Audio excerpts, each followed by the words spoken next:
जय हिंद दोस्तों। कैसे हैं आप लोग, बताइए। All okay? बढ़िया हैं, मज़े में हैं, खुश हैं?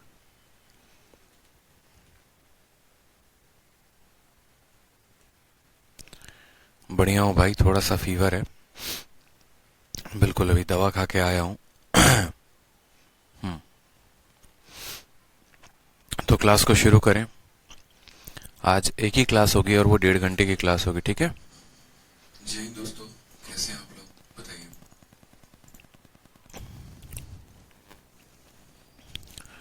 बिल्कुल भाई।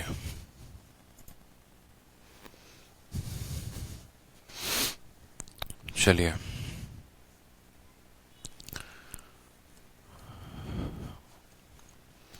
तो आगे बढ़े। यहाँ पे सवालों को हल करें क्वेश्चन नंबर 18 के बाद से। चलिए, क्वेश्चन नंबर 18 में देखिए क्या कहा गया है। कहा गया है एक ट्रायंगल एबीसी है जिसमें एंगल बी का मान 90 है। डी और ई नाम के जो पॉइंट है वो बीसी पर हैं, इस तरीके से कि बी डी डी और इसी बराबर हैं। तो इसमें से दिया गया कौन सा कथन जो है वो सही है, ठीक है? बताइए। बहुत ही सिंपल क्वेश्चन है, ज़्यादा टफ है नहीं, आराम से बनाया जा सकता है। कोशिश करेंगे आज ज़्यादा से ज़्यादा सवालों को सॉल्व करने की। और शीट में जितने भी ये सवाल हैं सारे के सारे अच्छे लेवल के सवाल हैं जो आपको आपके मेंस में देखने को मिलेंगे और आपके प्री में तो मिलेंगे ही मिलेंगे, इसमें कोई डाउट नहीं है। तो जैसा कि सवाल में कहा गया वैसा हम बनाते हैं। एक त्रिभुज हमें एबीसी कहा गया, तो हम एबीसी नाम का एक त्रिभुज बनाएंगे जिसमें एंगल बी का मान जो है वो 90 कहा गया है। डी और ई जो है वो बीसी पर पॉइंट है, यानी डी पॉइंट यहां पढ़ देंगे और ई पॉइंट हम यहां पढ़ देंगे। इसके अलावा हमसे कहा गया बी से लेकर डी तक, डी से लेकर ई तक और ई से लेकर सी तक ये सब बराबर है, ठीक है? तो इसमें से दिया गया कौन सा कथन जो होगा वो सही होगा, ठीक है? इसमें से दिया गया कौन सा कथन जो होगा वो सही होगा। अब एक तरीका माय डियर क्या होता है कि इसको बैठकर आप प्रूव करो कि हाँ भैया ये जो कहे है ये सही है कि गलत है। और दूसरा तरीका क्या है कि आप वैल्यू रखकर सेटिस्फाई करो। समझ में आ रहा है? जैसे मानिए आपके परीक्षा में ये सवाल आता है, तो आपके परीक्षा में ये सवाल आता है तो क्या तरीका है? एक तरीका तो ये है कि हम यहाँ पर इसको पूरा प्रूफ करके एक लेके आए, और दूसरा तरीका जो होता है जहां मुझे लगता है कि हम एक ट्रिपलेट मानते हैं। जैसे मानो हम इसको मानते हैं कि ये पूरा 3 है, तो ये हमारा 4 हो जाएगा, ये हमारा 5 हो जाएगा। 3 4 5 में ये हमारा 1 हो जाएगा, 1 हो जाएगा, 1 हो जाएगा, ठीक है?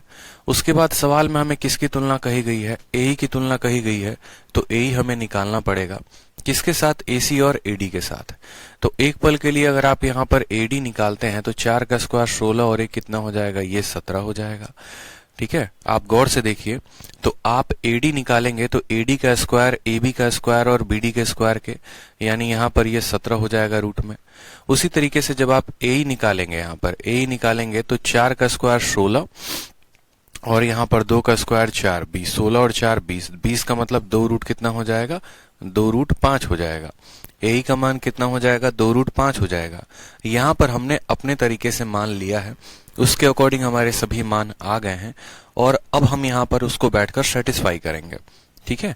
ऑप्शन नंबर ए को देखेंगे कि क्या 8 इंटू ए, पहला ऑप्शन को देखो तो क्या 8 इंटू ए का स्क्वायर, ए का स्क्वायर कितना है भैया? तो 20 है, बराबर है 3 इंटू एसी के स्क्वायर के, तो एसी का स्क्वायर कितना है? 25 जमा 5 इंटू एडी का स्क्वायर कितना है? तो 17। इनका मान जो है 8 दूनी 16, 160 आएगा। 25 तिये के 75, 17 पचे 85, 8 7 15, 5 5 10, यानी ऑप्शन नंबर जो ए है वो करेक्ट है, यही सेटिस्फाई करेगा। इसके अलावा बाकी देख लो, दूसरा ऑप्शन कोई भी सेटिस्फाई नहीं करेगा। ना ऑप्शन नंबर बी करेगा, ना ऑप्शन नंबर सी करेगा, ना ऑप्शन नंबर डी करेगा, ये मेरी गारंटी है, ठीक है? क्योंकि किसी भी एक मान पर कोई भी एक ही प्रॉपर्टी सेटिस्फाई कर सकता है, ऐसा नहीं है कि 2 या 3 प्रॉपर्टी कर ले। क्योंकि अगर ये राइट एंगल ट्रायंगल है, ठीक है, अगर यहां पर ये समबाहु त्रिभुज है, तो अगर ये समबाहु त्रिभुज है यहां पर, तो हम इसको कैसे प्रूफ करें कि भैया कौन से साइड किसके बराबर है? जैसे मानो अगर मुझे बोलना हो कि एसी स्क्वायर ए बी और बीसी के बराबर है कि नहीं, तो हम यहां पर देखेंगे बकायदा कि 4 का स्क्वायर और 3 का स्क्वायर क्या 5 के बराबर है? अगर है तो भैया ठीक है, समझ में आ गया बात।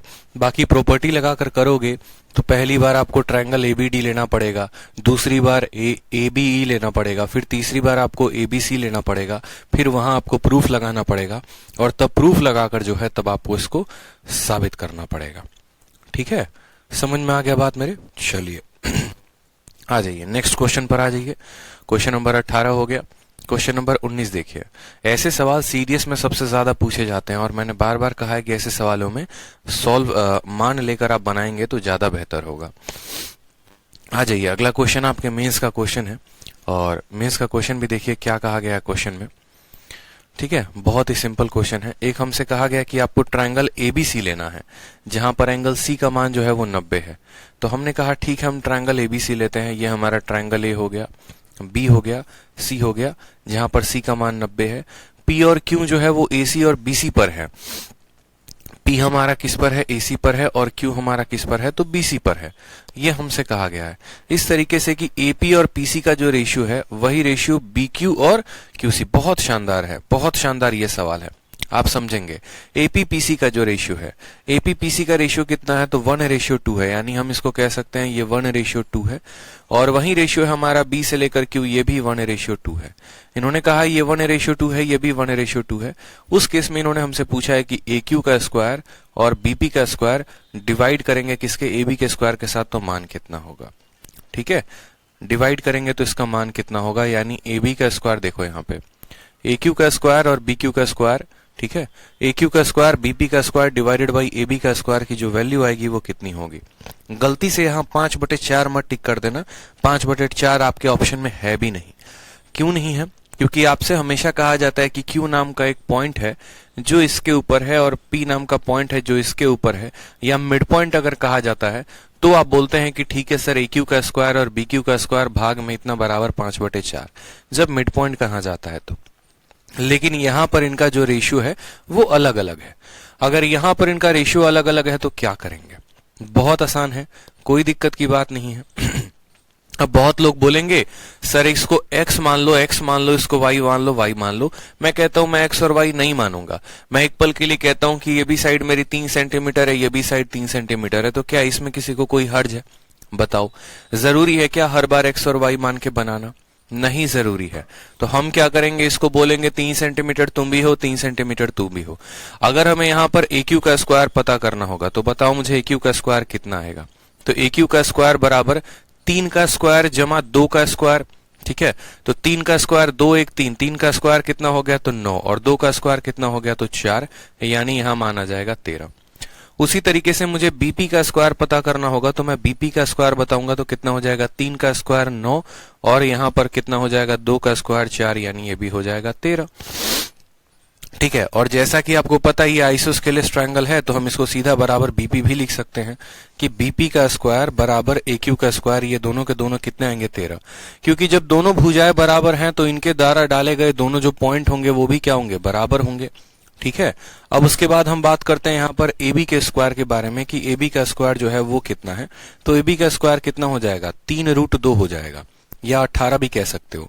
3 का स्क्वायर 9 और 3 का स्क्वायर 9, 9 और 9 कितना हो जाएगा? 18 हो जाएगा। सवाल में कहा गया है ए क्यू बीपी को जोड़कर एबी से भाग कर दो। ठीक है, यानी यहां पर हमसे कहा गया है कि ए क्यू का स्क्वायर जमा बीपी का स्क्वायर, और भाग करना है किसके साथ? आपको एबी के स्क्वायर के साथ। तो कर दो भैया, 13 जमा 13 और बट्टे में कितना? 18। तो यहां पर आ जाएगा हमारा 26/18, जिसको हम क्या लिख सकते हैं? 13/9, जो कि हमारा करेक्ट आंसर है option number C. Option number जो सी है वो क्या है? करेक्ट आंसर है। सीजीएल मेंस का क्वेश्चन था, कोई ज्यादा टफ था नहीं। इसको 3 मानते तो ये निकल आता, मानते ये निकल आता, और फिर उसके बाद ये भी निकल आता और कंपेयर कर लेते।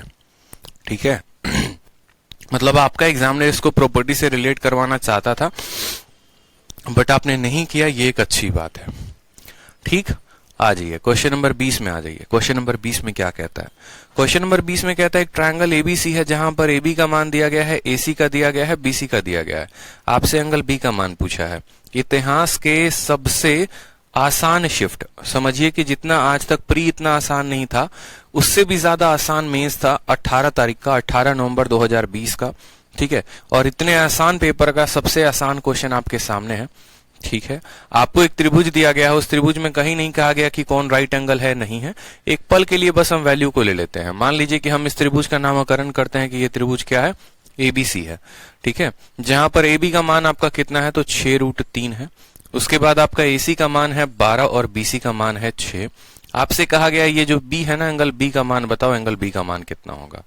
अब अगर आप देखोगे ना यहाँ पर ये जो रेशियोज हैं, तो आपको एक छोटी सी बात मैं आपको समझा दूं, जब ट्रिग्नोमेट्री अपन पढ़ेंगे तो वहां पर हम छोटे छोटे बातों को जानेंगे, लेकिन उसके पहले थोड़ी सी कुछ छोटी बातों को आप यहां पर जान लीजिए जो आपके लिए बहुत महत्वपूर्ण है।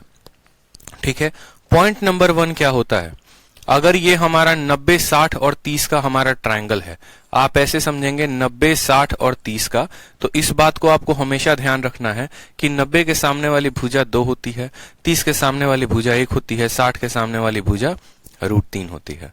ये आपको हमेशा रेशियोज ध्यान रखने हैं कि 60 के सामने हमेशा √3 आता है, 90 के सामने 2 आता है, और यहाँ पर 30 के सामने कितना आता है, तो 1 आता है। अगर हमारा ये 90, 45 और 45 का ट्रायंगल है कि ये आप 90 कह रहे हैं, इसको 45 कह रहे हैं और इसको 45 कह रहे हैं, तो 45 के सामने 1, इस 45 के सामने 1 और 90 के सामने √2। मतलब ये 2 ट्रायंगल आपको रेशियोज पता होने चाहिए, तब आप सवालों को बड़ी आसानी से बना पाएंगे। ठीक है, अगर ये रेशियोज नहीं पता है तो फिर मुश्किलें बढ़ जाती हैं। समझ में आ गया बात। इसी को आप यहां पर ऐसा भी लिख सकते हो कि 90 को यहां लिखो, 60 को यहां लिखो और 30 को यहां लिखो, तो भी कोई फर्क नहीं पड़ता। 30 छोटा है तो उसके सामने 1 आएगा, 60 बड़ा है तो उसके सामने √3 आएगा, और 90 सबसे बड़ा है तो उसके सामने 2 आएगा। क्यों भैया, छोटे कोण के सामने छोटा साइड, उससे बड़े के साइड उससे बड़ा, और सबसे बड़े के सामने सबसे बड़ा, आप ऐसे लिख सकते हो यहाँ पे। उसी तरीके से जब आप इस सवाल में देखोगे तो इस सवाल में जो आपका रेशियो है, 6 से काटो तो 1 बार में कट रहा है, 2 बार में कट रहा है और ये √3 बार में कट रहा है। तो 1, √3 और 2, आप खुद बताओ मुझे किस ट्रायंगल का अनुपात होता है। तो आप बोलेंगे सर 30, 60 और 90 का होता है, जहां पर 2 के सामने कितना होता है, तो 90 होता है यहाँ पर। ठीक है, 1 के सामने कितना होता है, तो 30 होता है, और √3 किसके सामने होता है, तो 60 के सामने। तो अगर इस ट्रायंगल में हमें B का मान पूछेगा तो B का मान हम कितना बताएंगे, 90 बताएंगे। हमसे A का पूछेगा तो 30 बताएंगे, C का पूछेगा तो 60 बताएंगे। क्लियर है यहाँ पर? कोई समस्या की बात, यहाँ पे कोई परेशानी की बात? बाकी इसमें अगर किसी स्टूडेंट को वैसे बुद्धि नहीं चलता तो पाइथागोरस थ्योरम भी प्रूफ करके देख लेता कि 6 का स्क्वायर और 6√3 का स्क्वायर क्या 12 के स्क्वायर के बराबर है। अगर स्क्वायर के बराबर है तो ये कोण कितना होगा, 90। और अगर मानो उसको नहीं समझ में आता, उसने मान लो इस सवाल को परीक्षा में ऐसे नहीं किया होता, उसने इस सवाल को परीक्षा में कैसे किया होता, उसकी दिमाग ऐसे चलती ही नहीं। मैं मानता हूं कि मैं वो स्टूडेंट हूं, ठीक है, जिसका दिमाग ऐसे चल ही नहीं रहा है कि तुमको ये पाइथागोरस प्रूफ करना है या नहीं करना है, तो मैं परीक्षा हॉल में होता तो मैं ये सवाल को कैसे बनाता। समझेंगे मेरी बात को? ठीक है, अगर मान लीजिए कि मैं परीक्षा हॉल में होता और मेरी बुद्धि इतनी नहीं चलती तो मैं सवाल को कैसे बनाता। कोई भी स्टूडेंट होता है तो जनरली वो ट्रायंगल को कैसे बनाता है, उसके माइंड में त्रिभुज का मतलब ये फोटो होता है। ठीक है, उसके माइंड में त्रिभुज का फोटो ये होता है। उसको सबसे पहले ये A नजर आता है, ये B नजर आता है, और ये कितना नजर आता है, C नजर आता है। ऐसी कहानी उसके दिमाग में चल रही होती है। AB का मान वो कितना लेता है, तो 6√3 लेता है। यहाँ पर AC का मान कितना लेता है, तो 12 लेता है, और BC का मान लेता है 6, और उसका एग्जामिनर एंगल B का मान यानी थीटा का मान पूछता है। मान लो कि पीछे वाले फोटो में ऐसे उसके बुद्धि में ना चला और उसके दिमाग में उसने फोटो ऐसे बना लिया। अब वो बेचारा थीटा का मान बताए, तो बताए कैसे? तो याद करो, मैंने आपको कहा था थीटा निकालने का तरीका होता है, जब आपके साइड दिए गए हो तो कॉस थीटा का प्रयोग करके निकाल सकते हैं। याद आ रहा है? तो आप बोलेंगे हाँ सर, कॉस थीटा का प्रयोग करेंगे। कॉस थीटा का मतलब क्या होता है, यहाँ पर इसका स्क्वायर यानी 6√3 का स्क्वायर जमा ये थीटा किसके साथ जुड़ा हुआ है, 6 के साथ। तो बोलेंगे सर इसके बाद हम इसमें 6 का स्क्वायर जोड़ेंगे। इस थीटा के सामने कौन है, 12 है, तो इसमें से 12 का स्क्वायर घटा देंगे और भाग करेंगे किसके साथ, तो 6√3 इंटू, देखो 2 इंटू जिनको जोड़ा था 6√3 और इंटू 6 के साथ। ठीक है, देखो थीटा जिसके साथ जुड़ा है 6√3 उसका स्क्वायर, 6 के साथ स्क्वायर, और जिसके सामने है उसका माइनस करते हैं। तो 6 छक 36 इंटू 3 कितना आ जाएगा, 108 आ जाएगा। यहाँ पर 6 का स्क्वायर हो जाएगा 36, और यहाँ 12 का स्क्वायर 144, बट्टे में 6 दूनी 36 दूनी 72 √3 हो जाएगा। यहाँ बत्ते में 72 √3। अब देखोगे तो यहां पर ये कितना हो गया आपका 144, 144 में से आपका 144 चला गया, मतलब ये मान कितना आएगा 0। तो cos थीटा का मान 0 आ रहा है, cos थीटा का मान 0 आ रहा है। cos थीटा का मान 0 कितने पर आता है आप मुझे खुद बताओ। तो आप बोलोगे सर थीटा का मान 0 तब आता है जब हमारा थीटा का मान कितना होता है 90 डिग्री होता है, क्योंकि cos 0 का मान 1 होता है, cos 30 का मान √3/2, 45 का मान 1/√2, 60 का मान 1/2, 60 का मान जो हो गया 1/2 और 90 का मान हो जाता है हमारा, ठीक है, 0 डिग्री। कोई समस्या की बात यहाँ पे, ठीक है। चलिए, तो इस तरीके से भी आप थीटा का मान जो है वो निकाल सकते थे। दोनों तरीके थे आपके पास, या तो आप इसका रेशियो से जांच लेते और नहीं तो दूसरा आप इस तरीके से निकालते, तो भी आपका उत्तर जो है वो सही आता। ठीक है, आ जाइए। चलिए, अरिथमेटिक कह रहा हूं, एक बार 2020 का एक क्वेश्चन है वो देखिए, सामने है आपके। सवाल में कहा गया है, क्या कहा गया है कि एबीसी में एंगल सी का मान जो है वो कितना है 90 है। तो ये हमारा ट्रायंगल एबीसी हो गया, ये ट्रायंगल ए हो गया, बी हो गया, सी हो गया, जहां पर एंगल सी का मान कितना है 90 है। क्यू मिड पॉइंट है किसका, तो क्यू मिड पॉइंट है हमारा बीसी का, तो हम यहाँ पर क्यू को मिड पॉइंट बना लेंगे कि ये दोनों भुजाएं क्या हो जाएंगी बराबर। हमसे AB का मान 10 कहा गया है तो हम AB का मान को 10 रखेंगे। हमसे AC का मान कहा गया है 2√10, तो हम इसको 2√10 रखेंगे, ठीक है। और उसके बाद हमसे AQ का मान पूछा गया है, तो क्या आप AQ का मान बता पाएंगे, बताइए, ठीक है। क्या आप AB का मान बता पाएंगे? इतना आसान क्वेश्चन है। देखो, आपको ये 10 दिया गया है और 2√10 यहां पर ये है, यही बात है ना मेरे भाई। एंगल सी पर 90 है, क्यू जो है वो मिड पॉइंट है बीसी का, एसी का मान हमारा कितना है, एसी का मान 2√10 है, then the length of A Q. यहां पर सवाल में मुझे लग रहा है ना थोड़ा सा गड़बड़ी है। पता है गड़बड़ी क्या है, इसको 2√10 होना चाहिए और इसको जो है, ठीक है, समझेंगे सवाल में, इसको 2√10 होना चाहिए, इसको 2√10 होना चाहिए और इसको 10 होना चाहिए, ठीक है। और एक मिनट 10√2 होना चाहिए, मुझे जहां तक लगता है 10√2 होना चाहिए, ठीक है। तभी तो ये ए होता है, ये होता है, ये √2a होता है, फिर इसके हिसाब से ये भी जो है आपका कितना आएगा, तो 10 आएगा। अब ये भी 10 आएगा तो ये 5 आएगा, तो ये 5 आएगा। अब यहां पर ये 10 है और यहां पर ये 5 है, 10 का स्क्वायर 125, 5√5 जो होगा वो हमारा फिर करेक्ट आंसर हो जाएगा, ठीक है। 5√5 जो कि हमारा ऑप्शन में दिख भी नहीं रहा है। कुछ तो गड़बड़ है भैया सवाल में।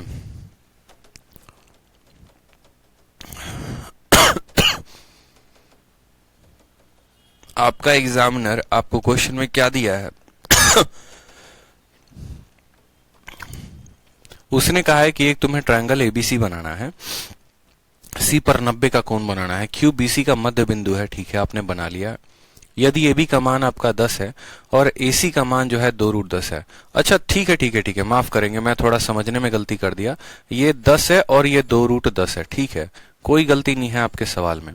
ये 10 है और ये 2√10 है। तो सबसे पहले आप बताइए मुझे BC का मान कितना होगा।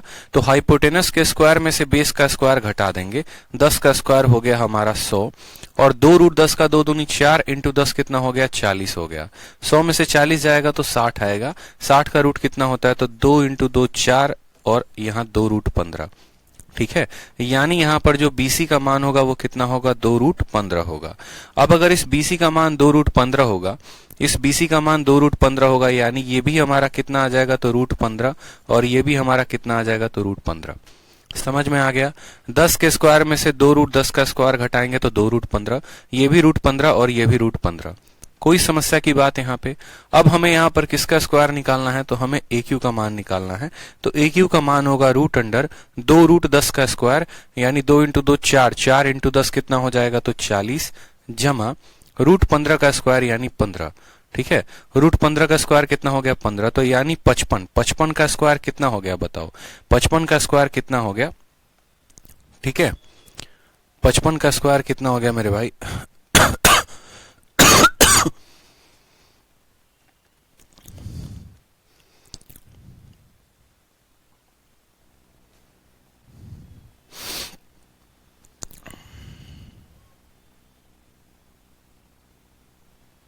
ए क्यू का मान जो आएगा वो कितना आएगा, रूट हमारा 55 आएगा ना। रूट 55 जो है वो तो किसी में टूटेगा ही नहीं, ठीक है।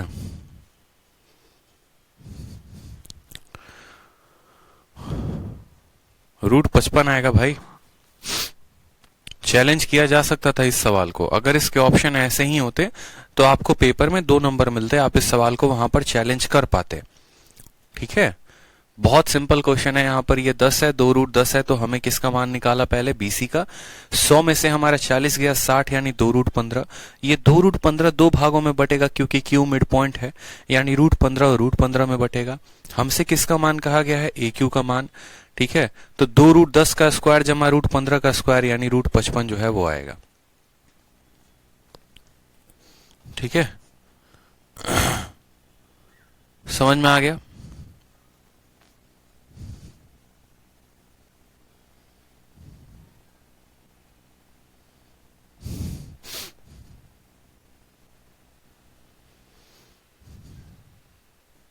हाँ, रॉन्ग ऑप्शन भाई, बिल्कुल रॉन्ग ऑप्शन है। रूट 55 जो होगा ना, मुझे लगता है इसी को काट के आपको रूट 55 करना पड़ेगा, ठीक है। चलिए आ जाइए अगले सवाल की तरफ आ जाइए। अगला सवाल आपका क्वेश्चन नंबर 22 देखिए। क्वेश्चन नंबर 22 देखिए। क्वेश्चन नंबर 22 में क्या कहा गया, ट्रायंगल एबीसी एक राइट एंगल ट्रायंगल है, कहां पर, बी पर और डी पर, ठीक है। राइट एंगल बी पर है, तो सबसे पहले हम बना लेते हैं कि एक हमारा राइट एंगल ट्रायंगल है हमारा एबीसी, ठीक है। ये हमारा राइट एंगल ट्रायंगल है, कौन है, तो एबीसी नाम का राइट एंगल ट्रायंगल है। किस पे राइट एंगल है, तो बी पर राइट एंगल है। और डी नाम का पॉइंट है किसके ऊपर, तो बीसी के ऊपर, ठीक। इस तरीके से कि जो बीडी का मान है वो कितना है सवाल में, तो 5 दिया गया है। उसके अलावा एडी का जो मान है वो कितना है, तो यहाँ पर एडी आप बना लेंगे। एडी का मान सवाल में आपको 13 दिया गया है, ठीक है, 13 दिया गया है। और आपका एसी का मान कितना है, तो एसी का मान 37 है। आपको डीसी का मान पूछा गया है, बताइए। तो सबसे पहली बात है यहाँ पर कि यहाँ पर भी सारा का सारा क्वेश्चन किसके ऊपर है, तो ट्रिपलेट के ऊपर है। प्री में जो क्वेश्चंस आते हैं वो ट्रिपलेट के ऊपर होते हैं। आप कहेंगे सर यहाँ 5 है, यहाँ 13 है, तो यहाँ पक्का 12 होगा। बोलो कितना होगा, तो पक्का 12 होगा, ठीक है। अब पक्का 12 होगा तो ठीक है भैया, कोई दिक्कत की बात नहीं है, ठीक। अब ये जनाब 37 है, बड़ा वाला 37 है और ये 12 है, तो बीसी का कितना होगा। 12 के साथ किसका ट्रिपलेट बनता है जरा बताओ, 12 के साथ किसका ट्रिपलेट बनता है, मुझे ये बात बताओ। तो क्या 12, 35 और 37 ट्रिपलेट बनाते हैं, 12, 35 और 37 ट्रिपलेट बनाते हैं कि नहीं बनाते हैं, बताओ। 12, 35 और 37 ट्रिपलेट बनाते हैं। 12 का स्क्वायर होता है 144, 35 का स्क्वायर जो होता है वो होता है 1225, ठीक है। 5 4 9 4 2 6 2 1 3 1369, ये किसका स्क्वायर है, तो ये 37 का स्क्वायर है। यहाँ पर दिख रहा है 7 का स्क्वायर 49, 7 3 21 दूनी 42, 42 4 46 का 4, 3 3 9 4 13, मतलब 12, ठीक है। याद रखना है आपको कि पहली बात तो 5, 12, 13 ट्रिपलेट बनाते हैं, और दूसरी बात देखो किस किस 2 ट्रिपलेट का इस्तेमाल हुआ है, 5, 12, 13, और फिर उसके बाद हुआ है 12, 35 और 37, 12, 35 और 37। तो ये 12 है, ये 37 है, तो ये पूरा का पूरा मान कितना होगा, 35 होगा। 35 में ये जनाब 5 है, तो डीसी का मान कितना निकल कर चला आएगा, 30 निकल कर चला आएगा। ऑप्शन में डीसी का मान पूछा गया है, ऑप्शन नंबर जो डी होगा वो करेक्ट आंसर होगा, ठीक है। समझ में आ गया बात। चलिए आ जाइए अगला सवाल देखिए। अगला सवाल आपके सामने है, ठीक है। कहा गया है ट्रायंगल एबीसी और डीबीसी राइट एंगल हैं एक कॉमन हाइपोटेनस पे। ये बड़ा बेहतरीन सवाल बन जाता है, एक कॉमन हाइपोटेनस पे, ठीक है। मतलब उनका हाइपोटेनस जो है वो क्या है, कॉमन है। मान लीजिए कि ये उनका हाइपोटेनस है। एक पल के लिए मैंने आपको ऐसे सवाल करवाए भी थे। और इस हाइपोटेनस पर क्या होता है कि 2 ट्रायंगल बनाए जाते हैं, दोनों के दोनों क्या होते हैं, राइट एंगल्ड होते हैं। दोनों का हाइपोटेनस जो है ना, यहाँ पर कर्ण जो है वो सेम है, दोनों का कर्ण जो है वो क्या है, सेम है। मतलब एक हमारा ये राइट एंगल हो गया, एक हमारा दूसरा ये राइट एंगल हो गया, ठीक है। और सभी का जो हाइपोटेनस है वो क्या है, बीसी है। मतलब अगर हम ऐसे बोले कि भैया एक हमारा राइट एंगल ट्रायंगल एबीसी था जिसका 90 डिग्री ए पर बन रहा था, दूसरा राइट एंगल ट्रायंगल डीबीसी था जिसका राइट एंगल डी पर बन रहा था, ठीक है। फिर उसमें हमसे कहा गया जो बीडी है, जो यहाँ पर ये बीडी है और यहाँ पर एसी है, वो दोनों एक बिंदु पर इंटरसेक्ट करते हैं, और वो बिंदु का नाम क्या है, तो बिंदु का नाम पी है, ठीक है। उसके बाद कहा गया है जो पीए का मान है वो कितना है, तो पीए का मान हमारा 8 है। फिर उसके बाद हमसे कहा गया है पीसी का मान कितना है, तो 4 है। पीडी का मान कितना है, तो कहा गया है 3.2 है। और हमसे पूछा गया है बीडी का मान कितना होगा, बी से लेकर डी तक का मान कितना होगा। तो चलो पहले ये हम बीपी का मान निकाल दें। हम बीपी का मान निकाल देंगे तो हम बता पाएंगे यहां पर कि जो हमारा बीडी का मान है वो कितना है। अब याद करिए वो दिन जब हम सिमिलैरिटी पढ़ा करते थे, और सिमिलैरिटी पढ़ते थे तो उसमें हम क्या पढ़ते थे, याद करो। सिमिलैरिटी में इस क्वेश्चन को हमने बनाया था, और जब वहां पर इस क्वेश्चन को बनाया था तो बड़े अच्छे तरीके से हमें यह बात पता है, ठीक है, बड़े अच्छे तरीके से हमें यह बात पता है ठीक है, क्या पता है वो भी देख लो। तो वहां पर हमने अच्छे तरीके से इस बात को जाना था कि ये दोनों ट्रायंगल क्या हो जाएंगे, तो एक दूसरे के सिमिलर हो जाएंगे, एक दूसरे के समरूप हो जाएंगे। बोलोगे सर कैसे, देखो ट्रायंगल में, देखो ट्रायंगल ए बी और पी में ये ट्रायंगल हो गया, दूसरा ट्रायंगल देखो डी पी और सी में, दोनों के पास 90 और 90 का कोण है। फिर एक और कोण ये वर्टिकली अपोजिट के कारण दोनों बराबर हो जाएगा, तो इनका तीसरा कोण भी बराबर हो जाएगा। जहां पर दो कोण किसी भी दो त्रिभुजों के बराबर होते हैं वो समरूप हो जाते हैं। अब वो समरूप हो जाएंगे तो इसके बाद क्या होगा, वो समरूप हो जाएंगे तो इसके 90 के सामने कितना है, तो बोलोगे सर बीपी है, ठीक है, और इसके 90 के सामने कितना है, तो बोलोगे सर पीसी है। समझ में आ गया बात। फिर इसके ये वाले कोण के सामने, बी के सामने कितना है, तो बोलोगे सर एपी है, और इसके ये वाले कोण के सामने कितना होगा, तो बोलोगे पीडी है, ठीक। यानी इन दोनों का जो रेशियो होगा वो क्या होगा, बराबर होगा। जब दोनों का रेशियो बराबर होगा तो यहां पर फिर आप क्या लिखेंगे, एपी इंटू पीसी। देखो एपी इंटू पीसी आपका यहां पर आ गया, ठीक है। इसको थोड़ा सा सुधार करो तो लिखोगे यहां पर एपी, ये एपी और पीसी से गुना हो जाएगा, बराबर होगा बीपी इंटू पीडी के, बराबर होगा बीपी इंटू पीडी के। ये बात क्लियर है। यानी यहां पर ए इंटू पी और पी इंटू सी बराबर होगा बी इंटू पी और पी इंटू डी के। ये बात हमें पता होनी चाहिए। आगे से अगर मानो ऐसे सवाल जब भी आते हैं तो जरूरी नहीं है कि हमें यहां पर सिमिलैरिटी लगाना ही होगा, ठीक है, हमें यहां पर सिमिलैरिटी लगाना होगा ऐसा सत्य नहीं है। आप यहां पर साफ तौर पर ये पॉइंट कह सकते हो कि ए इंटू पी, पी इंटू सी बराबर बी इंटू पी और पी इंटू डी के। क्लियर हो गया यहां पर कोई समस्या की बात। तो एपी का मान कितना है, तो बोलेंगे सर 8 है। पीसी का मान कितना है, तो 4 है, ठीक है। बीपी का मान कितना है, तो नहीं दिया है, x है। और पीडी का मान कितना है, तो 3.2 है, ठीक है। 3.2 का दशमलव हटा दो तो आ जाएगा आपका 32/10। 8 इंटू 4 32 को 32 से कट जाएगा, x का मान कितना आ जाएगा, x का मान हमारा 10 आ जाएगा। अब यहां से लेकर यहां तक 10 है। सवाल में हमसे बीडी पूछा गया है, तो मुझे खुद बताओ बीडी का मान कितना होगा। तो यहां से यहां 10 है और यहां से यहां 3.2 है, तो 10.3.2 यानी 13.2। और ये सवाल में एसएससी ने ऑप्शन यही दिया था, इसीलिए बाद में सवाल को चैलेंज भी किया जा सकता था। और इसका जो करेक्ट आंसर है वो कितना है, तो 13.2। तो मान लीजिए इसको काट के 13.2 जो है वो सही आंसर पे टिक करेंगे। क्लियर है, बताइए जल्दी से। तो जो बीडी का मान है वो कितना है, 13.2 है, ठीक है।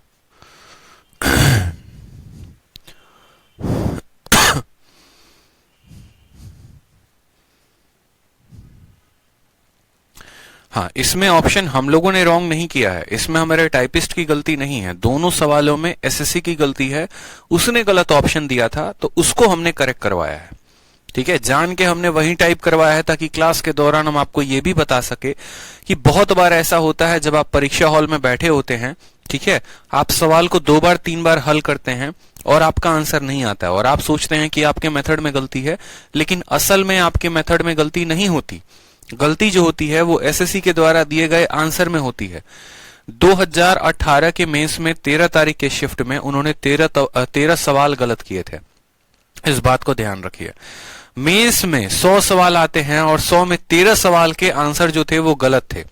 तो सोचो एक एस्पिरेंट जो वो पेपर दे रहा होगा उसके मन में हर सवाल में ये आ रहा होगा कि उसके मेथड गलत हैं, ठीक है, उसके तरीके गलत हैं, ठीक, उसने गलती की है सवालों में, वो जो है उसका मेथड अप्रोच सही नहीं आ रहा है, वो कितना फ्रस्ट्रेट होगा।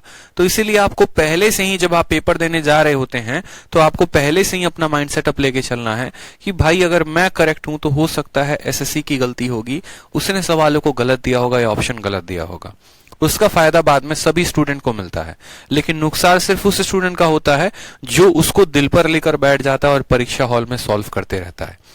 तो ये काम ध्यान से समझ लीजिए, पहले से ही जो है अपने माइंड में बिठा लीजिए कि आगे से ऐसी गलती नहीं करनी। अगर मेरा आंसर सही आ रहा है और ऑप्शन गलत है तो ये एसएससी की गलती नहीं है, इसमें हमारी गलती कुछ भी नहीं। ठीक है।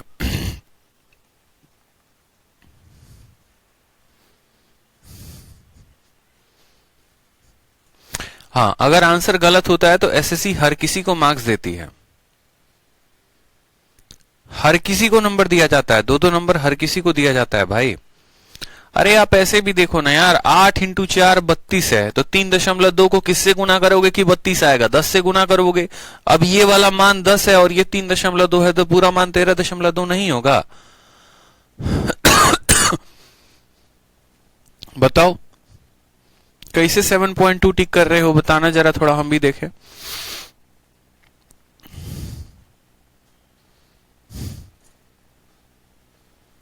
बताओ, छोटी सी बात समझ में नहीं आ रही है? 8 × 4 32, तो 10 × 3.2 वो 32, ये 10 है, ये 3.2 है, पूरा का मान पूछा है 13.2 ही तो बताओगे हैं?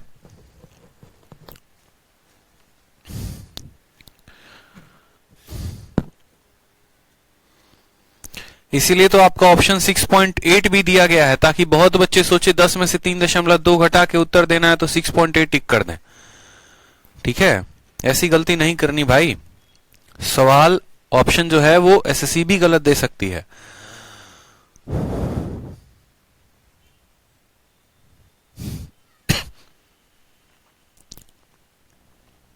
चलो आ जाओ, क्वेश्चन नंबर 24 देखो। कहा गया एक राइट एंगल ट्रायंगल एबीसी है। कहां है राइट एंगल? पे सी पे दिया गया है। बीसी का मान 8 है, एसी का मान 6 है। एक लाइन जो है ट्रायंगल एबीसी को 2 रीजन्स में बांटता है, इक्वल एरिया, ठीक है, और परपेंडिकुलर है एबी के पॉइंट एक्स पे, तो लेंथ बीएक्स का मान कितना है? बीएक्स का मान कितना है? बहुत अच्छा सवाल है। राइट एंगल ट्रायंगल कौन है? तो राइट एंगल ट्रायंगल एबीसी है। राइट एंगल कहां पे है? तो सी पर है। सवाल को देखिए, राइट एंगल ट्रायंगल हमारा ए हो गया, बी हो गया, और यहां पर कितने पर है? तो सी पर है।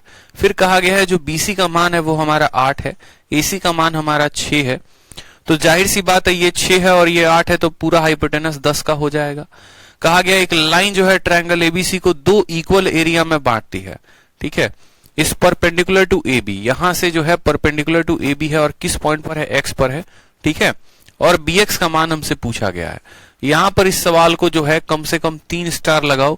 जितना आसान ये सवाल दिख रहा है, असल में उतना आसान ये सवाल है नहीं, ठीक है। माफ करिएगा, जितना आसान ये सवाल दिख रहा है उतना आसान ये सवाल है नहीं। यहां पर ये 6 है, ये 8 है और ये 10 है। कहा गया है कि इस AB पर एक लाइन जो है वो परपेंडिकुलर है, और जरूरी नहीं है कि वो लाइन C से जाए, वो लाइन कहीं से भी जा सकता है, वो लाइन ऐसे भी जा सकता है, वो लाइन ऐसे भी जा सकता है, ठीक है, वो लाइन हमारा C से भी जा सकता है, कुछ भी जा सकता है, कोई फर्क नहीं पड़ता है। लेकिन वो लाइन जो AB के ऊपर परपेंडिकुलर है वो बाकी दोनों ट्रायंगल को बराबर बराबर एरिया में काट देती है या बराबर बराबर एरिया में बांट देती है, हमसे सवाल में ये कहा गया है। तो फिर उसके बाद हमसे कहा गया यदि ये बिंदु जो है, ठीक है, ABC into 2 equal regions of area, a line dividing the triangle ABC into 2 regions of equal area is perpendicular to AB at the point X। इस पॉइंट पर वो कहां परपेंडिकुलर है? X पे। तो हमसे कहा गया ये जो BX है ना तुम्हारा, इस BX का मान बताओ, BX का मान कितना होगा? अब क्या होगा, ये सवाल जो है एक बच्चा देखेगा अपने एग्जाम में, वो सोचेगा अरे सर ने एक प्रॉपर्टी बताई थी। प्रॉपर्टी क्या बताई थी? तो वो बेचारा तुरंत क्या करेगा, ऐसा ट्रायंगल बनाएगा बड़ा प्यारा सा, और ऐसा ट्रायंगल बनाने के बाद उसके मन में जो ख्याल आएंगे वो क्या आएंगे वो भी बता देता हूं। वो उस परपेंडिकुलर को यहां से यहां जोड़ लेगा, ठीक है, और मान कैसे कैसे दिया गया है तो वो देखो 8, 6 और 10। तो बोलोगे सर ये 8 है, ये 6 है और ये 10 है। ये पॉइंट हमारा A है, ये पॉइंट हमारा B है, ये पॉइंट C है और ये पॉइंट X है। सवाल में BX का मान ही तो बोला गया है। वो इस पॉइंट को परपेंडिकुलर समझकर क्या करेगा, यहां पर bx का जो वैल्यू होता है क्या होता है, याद करो, bc का जो स्क्वायर होता है बराबर होता है bx इंटू ab के। याद आ रहा है, bx इंटू ab के। कोई समस्या की बात यहाँ पे? bc का स्क्वायर हो गया 8 का स्क्वायर 64, bx का मान हमें पता ही नहीं है और ab का मान कितना है 10 है, तो जो bx का मान आ जाएगा वो आ जाएगा 6.4। bx का मान आ जाएगा 6.4 अगर आप ऐसे बनाओगे तो, लेकिन जब आप ऑप्शन में देखने जाओगे आपको 6.4 मिलेगा ही नहीं। अब भाई आपको 6.4 नहीं मिलेगा तो आप क्या करेंगे बैठ के? अब आप सोचेंगे कि यार मेरा तो सॉल्यूशन गलत है, ठीक है, हमने कहीं ना कहीं जो है वो गलती कर दी है, ठीक है कहीं ना कहीं गलती कर दी है। तो गलती आपने कहीं की नहीं है, असल में क्या हुआ है, आपने छोटा सा मिस्टेक ये कर दिया है। सवाल में कहा गया है एक रेखा AB के ऊपर परपेंडिकुलर है और वो दो बराबर एरिया में बांटती है। आपने एरिया को बराबर किया, आपने उस शब्द का इस्तेमाल किया यहाँ पे। एग्जामिनर पागल है जो वो कह रहा है कि ये दो बराबर एरिया में बटेगा? बोलो, वो पागल तो नहीं है, मतलब उसके बात में कुछ ना कुछ दम है। उसने कुछ तो कहा है भैया कि इनको बराबर एरिया में बांटना है। कल के दिन कह दिया जाए इनको बराबर पेरीमीटर में बांटना है, तब भी ये लाइन यहीं परपेंडिकुलर डालोगे। मतलब वो बोले बराबर एरिया में बांटना है तब भी यहीं डालोगे, बराबर परपेंडिकुलर में बोले तब भी यहीं डालोगे। नहीं करते ऐसा, हर केस के लिए अलग अलग फोटो बनता है, इसीलिए इसकी खासियत होती है और इसीलिए हम इसको ज्योमेट्री में पढ़ते हैं। समझ में आ रहा है? ज्योमेट्री जो है वो हमारा टोटली प्रॉपर्टी बेस्ड है, इस बात को ध्यान रखिए। मान लीजिए एक पल के लिए हम इसको ऐसे झुका देते हैं और हम बोलते हैं कि भाई यहां पर ये लाइन जो है वो ऐसे परपेंडिकुलर है, जहां पर जो है ये 10 हो गया, ये 6 हो गया, ये 8 हो गया और यहां पर ये पॉइंट क्या है, तो ये पॉइंट हमारा x है। समझेंगे बात को? यहां पर मान लो ये y पॉइंट पर काटेगा एक रेखा xy होगी जो AB पर परपेंडिकुलर होगी और जिसके कारण ये दो दिए गए जो क्षेत्र आ रहे हैं उनका एरिया क्या होगा, बराबर होगा। इनका एरिया क्या होगा, बराबर होगा। अब अगर इनका एरिया बराबर होगा तो कैसे करेंगे? तो मुझे बताओ पहली बात कि टोटल का एरिया कितना होगा, तो 8 इंटू 6। टोटल ट्रायंगल एबीसी का जो एरिया कितना होगा, तो बोलेंगे सर एबीसी का जो एरिया होगा हाफ इंटू बेस कितना है, तो 8 है और हाइट कितना है 6 है, यानी काटेंगे तो 24 आएगा। टोटल एरिया कितना हो जाएगा, तो 24। अगर टोटल एरिया 24 है तो उसमें एक्स वाई बी का एरिया कितना होगा, बताओ। एक्स वाई बी का जो एरिया होगा वो 24 का आधा होगा, ठीक है, यानी उसका एरिया कितना होगा, तो 12 होगा। यानी एक्स वाई और बी का जो एरिया होगा वो कितना होगा जनाब, तो वो एरिया हमारा 12 होगा।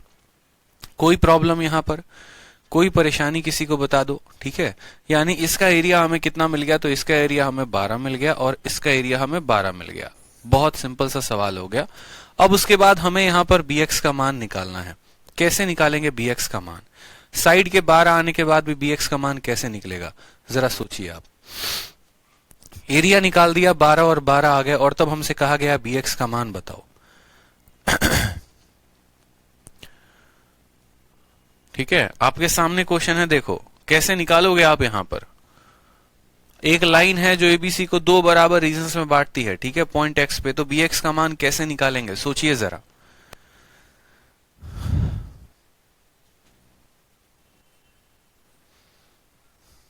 ठीक है,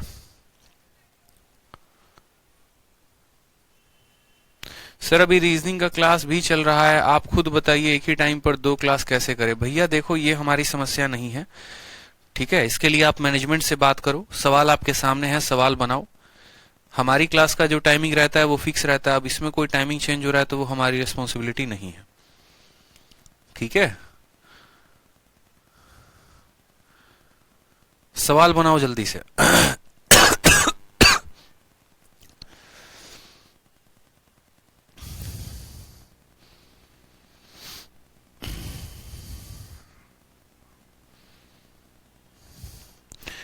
सवाल बनाइए, बहुत ही अच्छा क्वेश्चन है, बहुत ही शानदार क्वेश्चन है। आपको थोड़ा सोचने का वक्त दिया जा रहा है, सोचेंगे, विचारेंगे।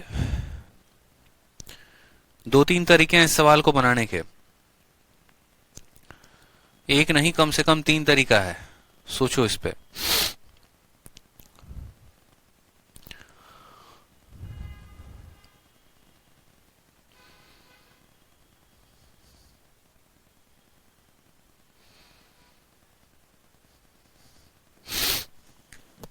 टाइमर ऑन कर दें? चलो टाइमर भी ऑन कर दिया, लो। 2 मिनट का टाइमर है आप सभी के पास।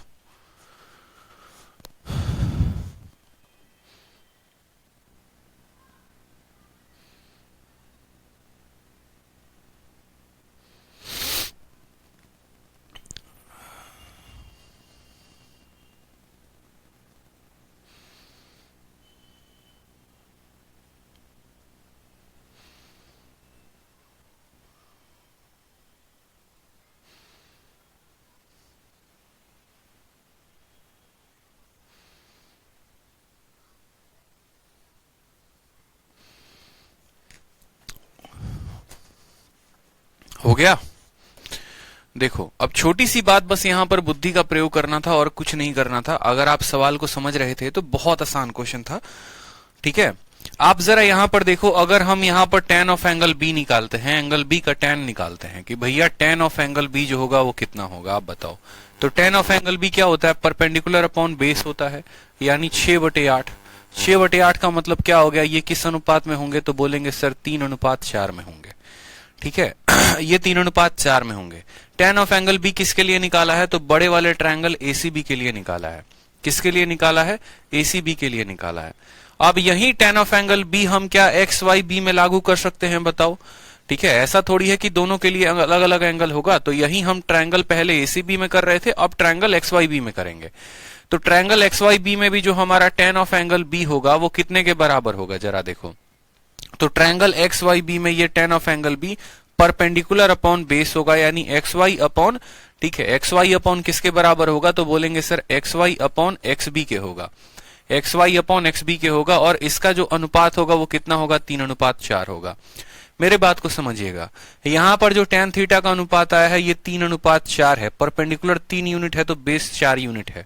उसी तरीके से अगर हम वही tan थीटा का प्रयोग इसमें करें तो हम कहेंगे ये हमारा परपेंडिकुलर 3 यूनिट है, तो हमारा जो बेस है वो कितना यूनिट है, 4 यूनिट है। ये बात समझ में आ गया, ठीक है। अब एक ऐसा ट्रायंगल है, ट्रायंगल एक्स वाई जेड, जिसका परपेंडिकुलर 3 यूनिट है और इसका बेस 4 यूनिट है। तो उसका एरिया कैसे लिखते हैं, तो बोलेंगे सर उसका एरिया आ जाएगा 1/2 इंटू 3x इंटू 4x। और ये किसके बराबर होगा, तो बोलेंगे सर पूरे ट्रायंगल के एरिया के आधे के, यानी 12 के बराबर होगा, ठीक है। 3 और 4 से 12 खत्म हो जाएगा। यहां से हमें x का मान या x स्क्वायर का मान 2 आएगा, जहां पर x का मान आप कितना कह सकते हो, √2 कह सकते हो। x का मान कितना कह सकते हो, तो √2। सवाल में हमें किसका मान बताना है, हमें bx का मान बताना है। तो bx का मान कितना हो जाएगा, 4x, यानी 4√2 जो होगा वो करेक्ट आंसर होगा। 4√2 को आप ऐसे भी कह सकते हो √32। कितना कह सकते हो, √32। तो कौन सा ऑप्शन आपको दिख रहा है, ऑप्शन नंबर जो सी है वो करेक्ट आंसर है, ठीक है। समझ में आ गया। सवाल में कहा गया था कि एक तुम्हारा राइट एंगल ट्रायंगल है, एक रेखा इसके ऊपर परपेंडिकुलर है जो इनको बराबर क्षेत्रफल में बांटती है। समझ में आ गया भाई। इतना लंबा ना जाके और आप शॉर्ट में जा सकते थे। आप इसको देखो, जैसे दोबारा से सभी चीजों को मिटा दे रहा हूं। दोबारा से हमें ये पॉइंट कहा गया था ये ए है, ये पॉइंट कहा गया था बी है, ये पॉइंट कहा गया था सी है, ये एक्स है और इसको हमने माना था वाई है, ठीक है। ये हमारा 6 है, ये हमारा 8 है, ये हमारा 10 है, ठीक है।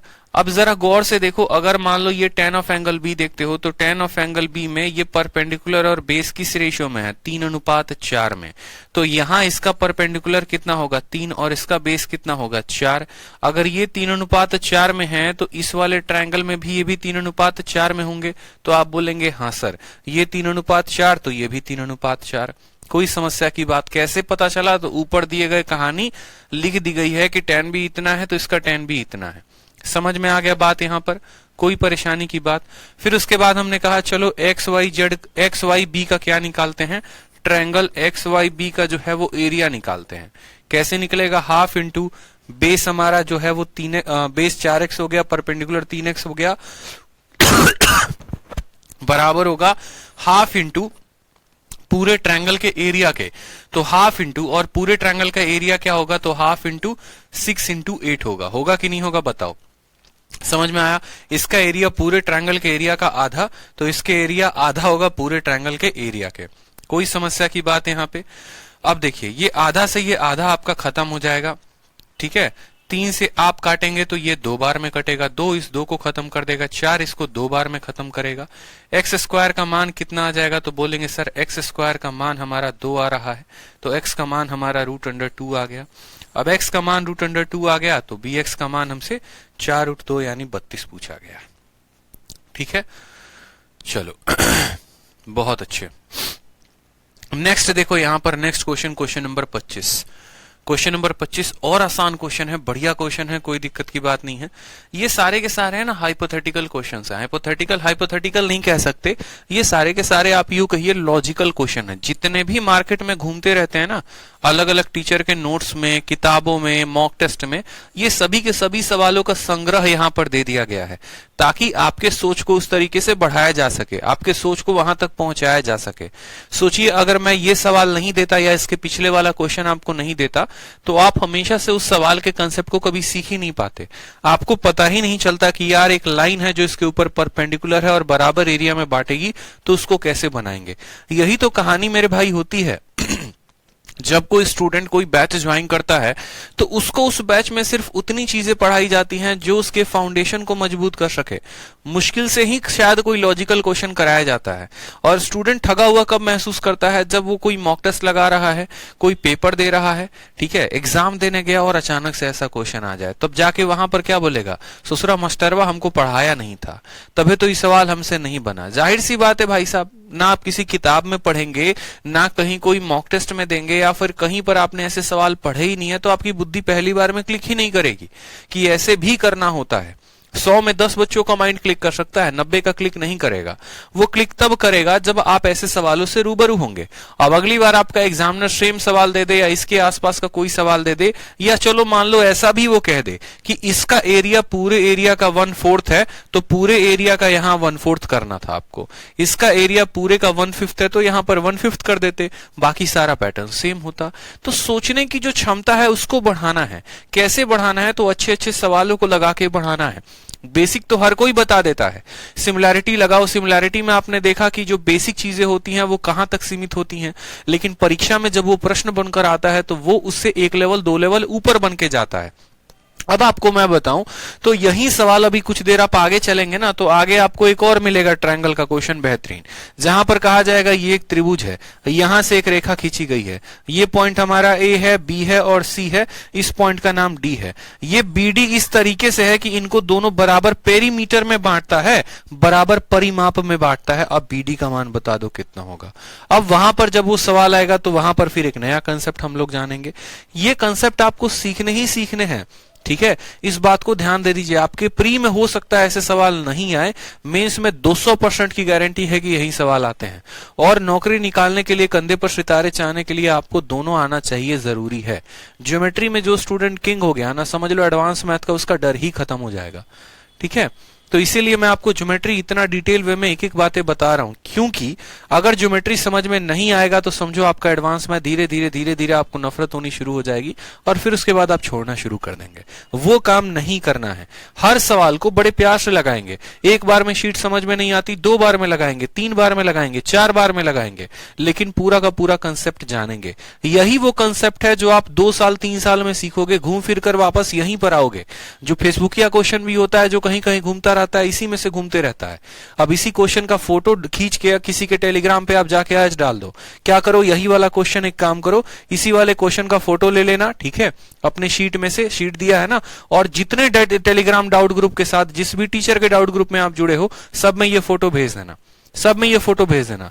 फिर उनको लगेगा अरे यार ये सवाल टफ है, शायद ही कोई स्टूडेंट इसका आंसर भी दे पाए। इस बात को समझो, क्यों? क्योंकि ऐसे क्वेश्चन कोई लगाता ही नहीं है, लॉजिक के ऊपर कोई बात ही नहीं करता, कोई सोचता ही नहीं है। फिर कैसे लेकर आ जाओगे तुम 200 में 200? आसान है 200 में 200 लेकर आना? नहीं है, ठीक है। 12 लाख 15 लाख की भीड़ है, वहां पर ऐसे नहीं आ सकते हैं 200 में 200, समझेंगे बात को।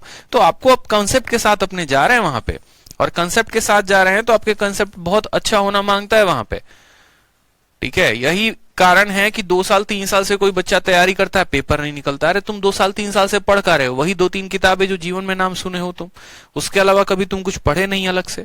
तो थोड़ा सा जो है तुम्हें पढ़ना जरूरी तो है। अब यहां पर देखो क्या कहा गया है, एक राइट एंगल ट्रायंगल है, बड़ा प्यारा क्वेश्चन है, बना लो। राइट एंगल ट्रायंगल में क्या कहा गया, point D is taken on the side BC of a right angle triangle ABC. ठीक है, जहां पर ए बी जो है वो क्या है, ए बी आपका हाइपोटेनस है। अगर ए बी हाइपोटेनस है तो सी राइट एंगल बनाएगा। और डी नाम का जो पॉइंट है वो किस पर है, तो डी नाम का पॉइंट आपका बीसी पर दिया गया है। उसके बाद क्या कहा गया है, उसके बाद आपसे कहा गया है कि भैया यहां पर इसमें से कौन सा दिया गया कथन जो है वो सही होगा, ये बता दो यहां पे।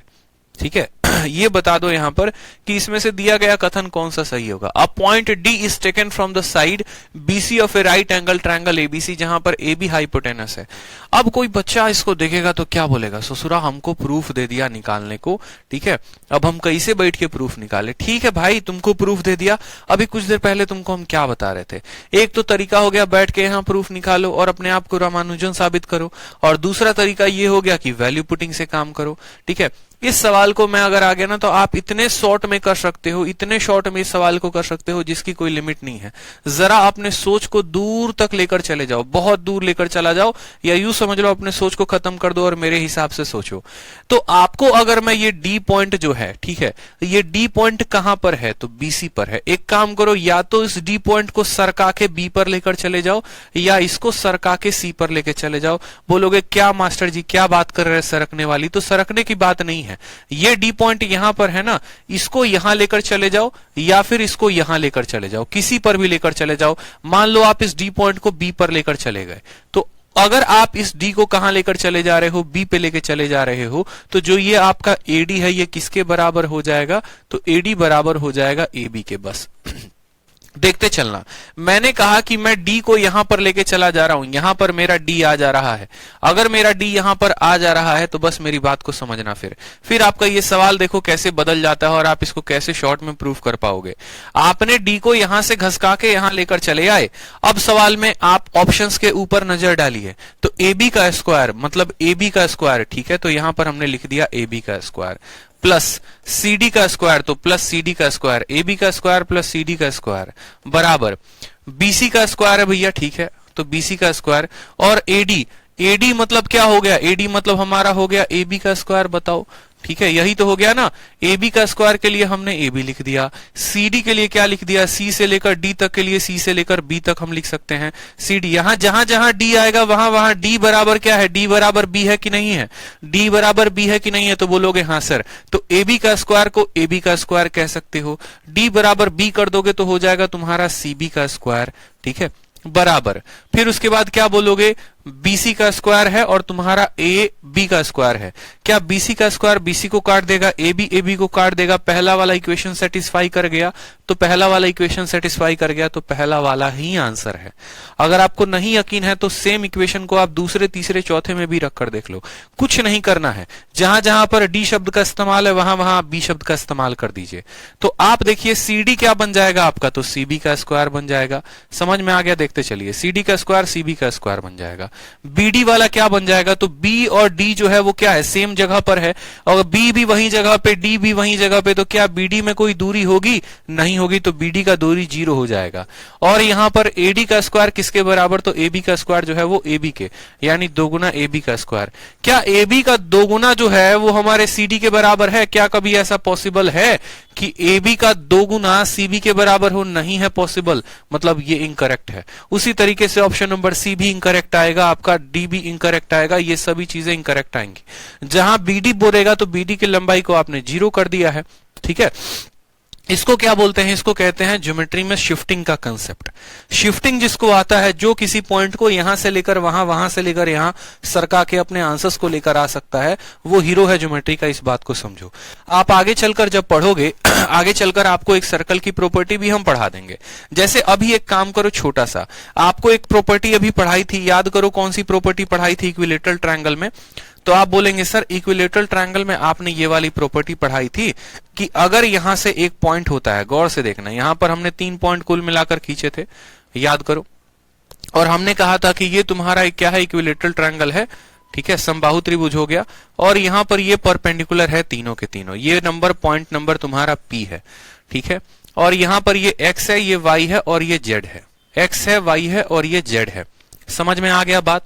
तो उस केस में आपको मैंने कहा था कि याद करो यहां पर, ठीक है, याद करो यहां पर ZP जमा PY, ठीक है, या आप ऐसे भी कह सकते हो PX प्लस PY और प्लस PZ जो बराबर होगा वो किसके आया था, वो हमारे AX के बराबर आया था। वो बराबर किसके आया था, AX के बराबर आया था ना। चलो अब मैं कहता हूं कि भाई मैं यही ट्रायंगल को थोड़ा सा शिफ्ट करके देखो कैसे बनाने वाला हूं, और आपका 1 सेकंड में ये प्रॉपर्टी प्रूफ हो जाएगा। 1 सेकंड में आपका ये प्रॉपर्टी प्रूफ हो जाएगा, यकीन मानिए। आप जरूरी नहीं है इस P नाम के पॉइंट को है ना इस ट्रायंगल पे कहीं पर भी शिफ्ट कर सकते हैं, दुनिया के किसी भी पॉइंट पे शिफ्ट कर सकते हैं। जैसे मानो इस P को उठा के मैं यहां पर A पर लेके चला जाता हूं, या P को उठा के यहां X पर लेकर चला आता हूं, तो हमारा ये ट्रायंगल है A, B और C नाम का, ठीक है। ये P जनाब कहां पर आ गया, तो P मान लो उठकर कहां चला गया, तो P को किसी वर्टेक्स पे सरका दो। P को आप A पर उठा के लेके चला जाओ तो यहां पर आ गया P। ये वाला पॉइंट अभी भी याद रखना Z है, ये वाला पॉइंट तुम्हारा क्या है, Y है, और ये वाला पॉइंट तुम्हारा क्या है, X है। तो जरा मुझे एक बात बताओ, तुम्हारा PX कितना हो गया? तो बोलोगे सर देखो यहां पर, ठीक है, पहला वाला पॉइंट क्या था, तो P से लेकर X तक था, तो P से लेकर X तक कितना हो गया, तो PX हो गया, ठीक है। फिर उसके बाद क्या था, तो P से लेकर Y तक था, तो इसको भी जोड़ो, PY कितना हो गया। तो देखो जो पूरा साइड है अगर आपका कितना है, तो पूरा साइड जो है वो आपका है मान लो यहां पर A, ठीक है, ठीक है। P को जो आप वहां पर लेकर चले गए, तो क्या यहां पर ये लाइन परपेंडिकुलर होगी, ये लाइन परपेंडिकुलर होगी। देखो ZP क्या इसके ऊपर परपेंडिकुलर होगा, तो बोलोगे ना सर। समझना मेरी बात को, मैं आपको ये कहना चाहता हूं कि जो PX है ना ये तो परपेंडिकुलर होगा, चलो कोई दिक्कत की बात नहीं है, लेकिन क्या ZP के ऊपर परपेंडिकुलर होगा, तो नहीं होगा, मतलब ये 0 हो जाएगा। क्या YP के ऊपर परपेंडिकुलर होगा, नहीं होगा, 0 हो जाएगा। यानी आपका जो XP है वो किसके बराबर आ जाएगा, तो XP जमा, देखो बोलोगे ना XP सर, तो XP कितना है, तो XP आपका हाइट हो गया। Z से लेकर P तक ये 0 हो जाएगा, और Y से लेकर P तक ये भी 0 हो जाएगा। बराबर किसके आएगा, तो बराबर आएगा आपके XP यानी हाइट के। आगे चलकर आप एक सर्कल में, या सर्कल के अलावा आप रेक्टेंगल में भी प्रॉपर्टी पढ़ते हैं, स्क्वायर में भी प्रॉपर्टी पढ़ते हैं। जैसे मानिए आपने रेक्टेंगल में ये प्रॉपर्टी पढ़ा, आगे चलकर आप बताते भी है कि ये ABCD है, और ये ABCD में क्या होता है, एक P नाम का यहां पर पॉइंट होता है, ठीक है।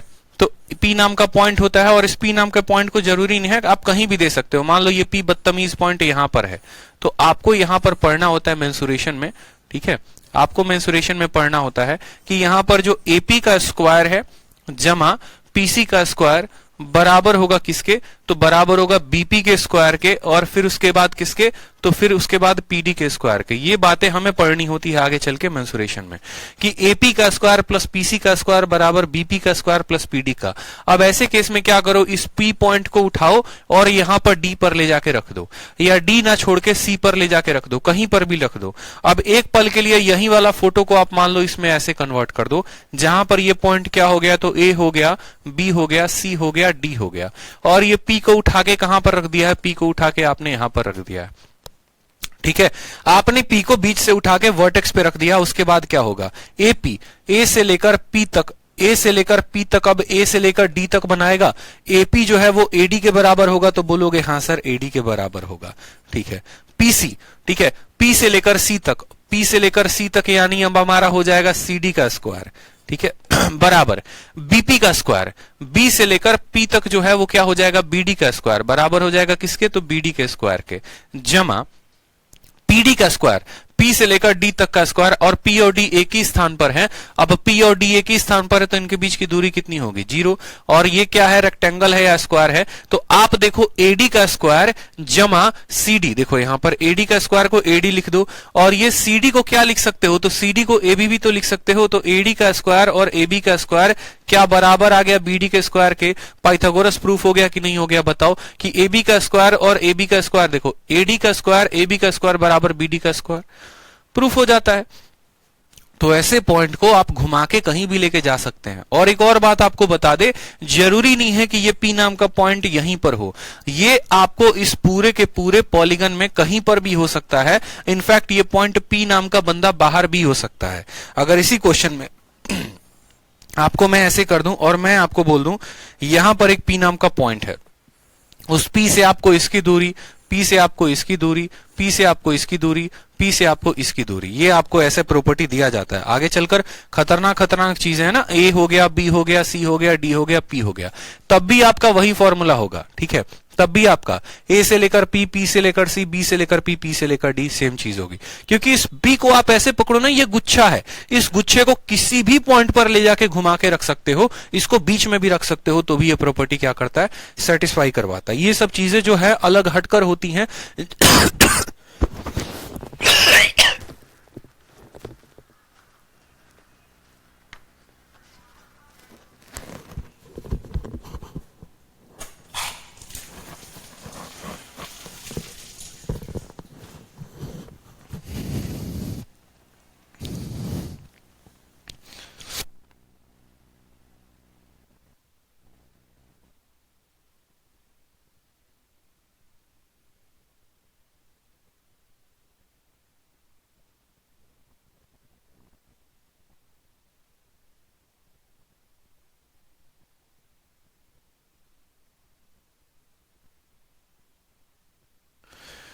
तो ये सभी जो प्रॉपर्टी होती हैं, ऐसे पॉइंट्स को आपको सोचना पड़ेगा कि अगर कोई पॉइंट मुझे दे रहा है डी नाम का यहां पर या कहीं पर, तो हम उसका इस्तेमाल करके बकायदा, ठीक है, इसको प्रूफ कर सके, शिफ्टिंग लगा सके। शिफ्टिंग लगाओगे, ज्योमेट्री में थोड़ा सा हटकर सोचोगे ना, तो तभी मैं इसमें 200 में 200 ला पाओगे। इस बात को ध्यान रखो, ठीक है। तो बाकी आपको पता चल गया शिफ्टिंग से कैसे बनेगा ये, ठीक है। तो हम यहां साफ लिख दे रहे हैं, solve by shifting method, solve by shifting method. Clear हो गया। थोड़ा सा आपको आदत लगाना है शिफ्टिंग मेथड पे, नहीं तो यार किताबों में तो बतेरे प्रूफ दिए गए हैं कि पहले इसमें पाइथागोरस लगाओ, उसमें लगाओ, वो तो पूरी दुनिया को आता है। आपको कुछ नया क्या आता है, आप मुझे ये बताओ। कुछ नया आता है तभी तो पेपर निकालोगे। चलो आ जाओ, नेक्स्ट क्वेश्चन देखो। क्वेश्चन नंबर 26 कहा गया है, find the perimeter of a right angle triangle, the length of whose altitude drawn to the hypotenuse is 4.8 and area of right angle is 24 centimetre. बड़ा प्यारा क्वेश्चन है, छोटा सा क्वेश्चन है, ठीक है। देखिए सवाल में ज्यादा दम नहीं है, ठीक है। मैं ज्यादा भगाना नहीं चाहता बहुत तेजी में सेशन को, हर एक सवाल को, हर एक पॉइंट को बेहतर तरीके से मुझे आपके दिमाग में फिट करना है, ताकि भैया आप जो है 200 में 200 लाके आ पाओ। ये मेरी जिम्मेदारी है आपको 200 में 200 दिलाना। अगर आपने मुझे कुछ पे किया है तो ये मेरा हक बनता है, ठीक है, और ये मेरा फर्ज बनता है कि मैं आपको वो सभी गोल्डन कंसेप्ट दे सकूं, वो सभी चीजें आपको बता सकूं जो आपके हित में है, जिससे आप बढ़िया स्कोर कर सकें, ठीक है। तो इसीलिए आपको पूरी जानकारी मिलेगी, चिंता करने की कोई बात नहीं है। इसीलिए मैंने जब कहा था कि जब मैं ज्योमेट्री पढ़ाऊंगा तो बहुत कायदे से पढ़ाऊंगा और हर उस बात को समझाऊंगा, ठीक है। बहुत बच्चे परेशान हो जाते हैं, सर एमटीएस आया, सर ज्योमेट्री खत्म कर दो। अरे 10 दिन का हलवा है, ठीक है, 10 दिन में भी खत्म किया जा सकता है ज्योमेट्री। ये बातें तुम्हें कौन बताएगा, बताओ। 1 साल बाद, 2 साल बाद जब तुम पढ़कर इस लेवल पे आओगे ना, तब पता चलेगा अच्छा ये सब भी ज्योमेट्री में पढ़ना होता है। बहुतों को तो शिफ्टिंग पता भी नहीं होगा, पहली बार नाम सुना होगा और पढ़ रहे होंगे 1 साल 2 साल से, ठीक है। तो इसीलिए तसल्ली रखो, हर बात जानेंगे अपन, ठीक है। चलो, find the perimeter of a right angle triangle ABC, the length of whose altitude drawn to the hypotenuse. मतलब यहां से जिसका लंब जो है, यहां से जिसका लंब हाइपोटेनस पर डाला गया है, तो वो लंब कितना है भैया। देखो बड़ा प्यारा क्वेश्चन है, ए बी सी हो गया, और एबीसी में क्या कहा गया है, इस एल्टीट्यूड की लंबाई 4.8 कही गई है। फिर उसके बाद कहा गया है पूरे का जो एरिया है वो कितना है, 24 है, पूरे का एरिया 24 है। तो हमसे कहा गया पेरीमीटर बताने को, इस पूरे राइट एंगल ट्रायंगल का पेरीमीटर बताने को, ठीक है। किसी समकोण त्रिभुज का परिमाप ज्ञात कीजिए जब कर्ण पर डाले गए लंब की लंबाई 4.8 सेंटीमीटर है और समकोण त्रिभुज का क्षेत्रफल 24 सेंटीमीटर स्क्वायर है। बना पाएंगे सवाल, बताइए। अगर पूरे का एरिया 24 है तो मान लो आप इसको एसी को, तो क्या बोलोगे, हाफ इंटू बेस हमारा क्या है, तो एसी है, और इंटू हमारा हाइट कितना है, ये हमारा 90 बना रहा है, तो हाइट कितना है 4.8। इसका मान सवाल में कितना दिया गया है, तो 24 दिया गया है। इसके दशमलव को उड़ाओगे तो नीचे 10 आ जाएगा, 24 से काटोगे तो 2 बार में कटेगा, 2 से तुम्हारा 2, यानी एसी का मान कितना आ जाएगा, तो एसी का मान आपका 10 आ जाएगा। एसी का मान कितना आ जाएगा, तो 10 आ जाएगा। अब यहां पर आपने एसी का मान समझ लिया कि भैया एसी का मान हमारा कितना आ रहा है, तो एसी का मान हमारा 10 आ रहा है। अब बड़ा महत्वपूर्ण बात है यहां पे इसके अलावा सवाल में आपको और कुछ नहीं दिया गया है और आपसे कहा गया है एबीसी का पेरीमीटर बताने को। तो देखो यहां से फिर से ये गेम किसका शुरू हो जाता है, फिर से ये गेम ट्रिपलेट का ही शुरू हो जाता है। ठीक है, आप खुद बताओ 10 हाइपोटेनस होता है तो कैसा ट्रिपलेट बनता है, बताओ। एक ही तो ट्रिपलेट बनता है 8 6 10 का, इसके अलावा और कोई ट्रिपलेट बनता है, जरा सोचना। अगर ये 10 होता है तो यहां पर ये 8 होता है और ये हमारा 6 होता है। ठीक, तभी आप ऐसे भी कह सकते हो 8 इंटू 6 48 और 4.8 इंटू 10 48, यानी ए बी इंटू बीसी बराबर एसी इंटू कितना हो जाता है, यहां पर बीडी हो जाता है। समझ में आ रहा है। अब हम पेरीमीटर बता पाएंगे 8 6 14, 14 और 10 कितना हो गया 24, तो हमारा जो पेरीमीटर आएगा वो कितना आएगा 24 आएगा। ऑप्शन नंबर जो बी है वो करेक्ट आंसर हो जाएगा। ठीक है, समझ में आ गया बात? क्लियर है? आ जाओ क्वेश्चन नंबर 27 पे आ जाओ। क्वेश्चन नंबर 27 में क्या कहा गया? क्वेश्चन नंबर 27 में कहा गया PQR आपका एक ट्रायंगल है। PQ का मान कितना है? तो PQ का मान हमारा दिया गया है सवाल में 13 है। इसके अलावा PR का मान कितना दिया गया है? तो 17 दिया गया है। S जो है वो यहां पर इसका मिड पॉइंट है। S is the mid point of किसका? QR का मिड पॉइंट है मेरे भाई। ठीक है, जो PT है वो यहाँ एंगल बाइसेक्टर है, बराबर बराबर कोनों में बांट रहा है और ये मान 90 है। हमसे ये ST का मान पूछा गया है कि ये ST का मान बताइए, ये ST का मान कितना होगा। ठीक है, हमसे ये ST का मान पूछा गया है।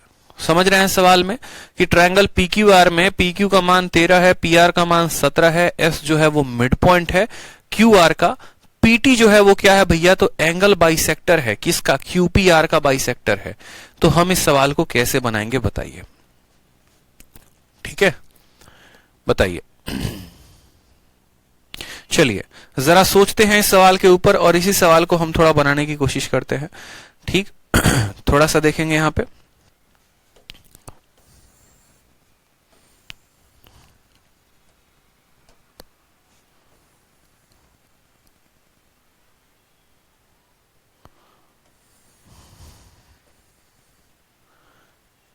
ठीक है, ये मान सवाल में दिया गया है और किसका किसका मान सवाल में कहा गया है? तो कहा गया है PQ 13 है, 17 है। ठीक है, यहां पर ये जनाब 13 है और ये जनाब 17 है और यहां पर एक मिड पॉइंट है जिसका नाम S है।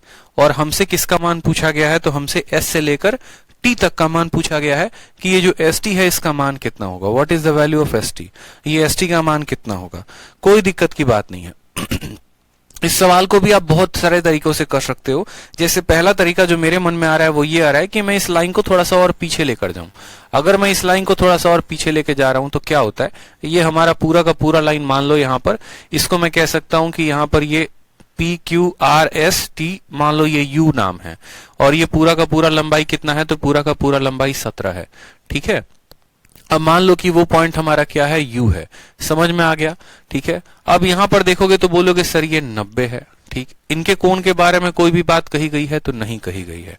ठीक है, अब जरा ये दोनों ट्रायंगल में देखो, ट्रायंगल PTQ में और ट्रायंगल PTU में, ये दोनों ट्रायंगल में देखो, ये दोनों त्रिभुज में देखो, तो ये दोनों त्रिभुज में आपने एक बात नोटिस किया कि ये दोनों एंगल बराबर और ये भी दोनों एंगल बराबर।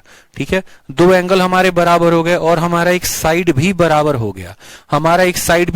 गया। तो क्या ये यहाँ पर सर्वांगसम होंगे?